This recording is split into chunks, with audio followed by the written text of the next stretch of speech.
Hello, I hope you are doing awesome. As a part of the previous lectures, we understood what is big data, what is the central theme of the big data, like distributed storage and distributed processing. We went on to learn about emergence of the big data, and also we learned the Hadoop ecosystem. What are the different components of the Hadoop ecosystem which will aid in distributed storage and distributed processing. We also learned Spark is one of the important component or a tool of the Hadoop ecosystem. Before we really get into what is Spark, what are the different components of the Spark, how we use the Spark, first of all, let us try to understand why do we need Spark? Why Spark came into existence? Let's get started. Since the time the distributed storage and distributed processing came into picture, we know that MapReduce was the de facto programming model for distributed processing. Most of the implementations in the initial stages of big data storage and big data processing was in MapReduce. People used MapReduce for the distributed processing because there was no other programming model for distributed processing. But as and when we progressed, we started feeling that MapReduce is missing something. MapReduce may not be encompassing all the things what is needed for the distributed processing. We learned that there are some shortcomings in MapReduce. That is where we believe Spark came into existence. Let us understand what are the shortcomings of the MapReduce. First and foremost thing is all the computations in MapReduce need to be MapReduce based computations. You may wonder why is that a shortcoming? But if you really assume, if you really think, we took different examples like having a word count, getting a user view of Facebook or LinkedIn, or getting a maximum temperature.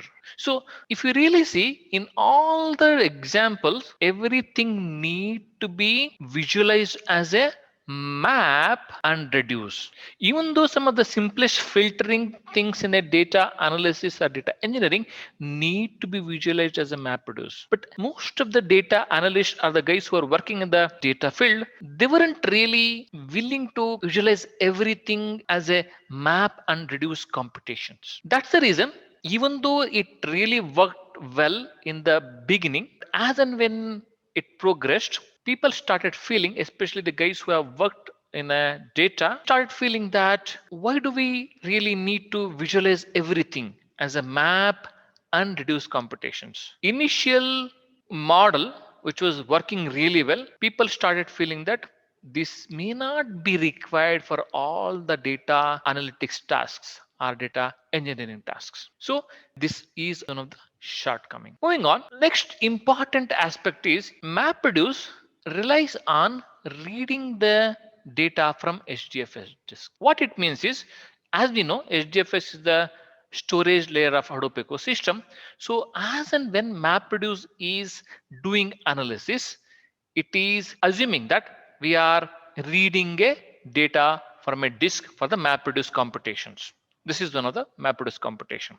So then once the computation is done, it would promptly rate it back to the disk. And again, if you want to do the analysis 2 or iteration 2, utilizing the output of the iteration 1, it would again read from this particular disk, and again after that it will write it back to the disk. So it means to say that every time whenever the MapReduce computations are done, it will promptly rate it back to the disk, and then whenever it needs to do the further processing, again it reads from a disk.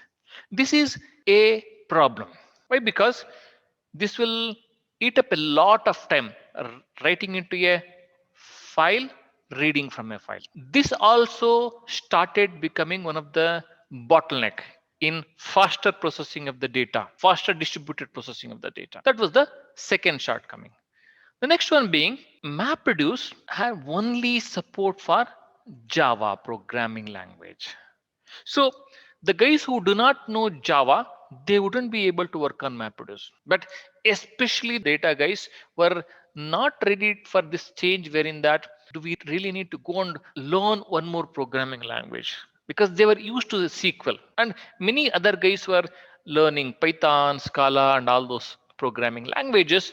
They weren't really liking this MapReduce having only support for the Java. So eventually, this also became a shortcoming. One of the very important thing is, if you really look at any of the platforms or languages, every language or every platform would have an interactive shell. But in case of MapReduce, there was no support for the interactive shell. As and when the real-time data processing gained the importance, MapReduce, if you really see, it was not having the support for streaming.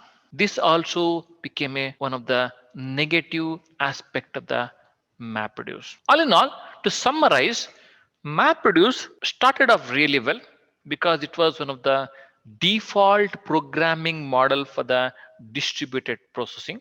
But as and when we progressed, people started realizing MapReduce also has some shortcomings. MapReduce was having only the MapReduce based computations. MapReduce was having only support for the Java. And also, MapReduce relies on reading the data from disk.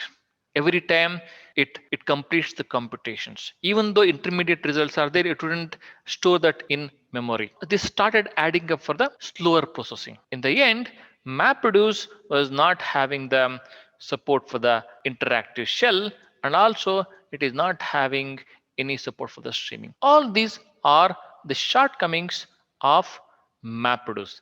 That is where Spark came into existence. Thank you.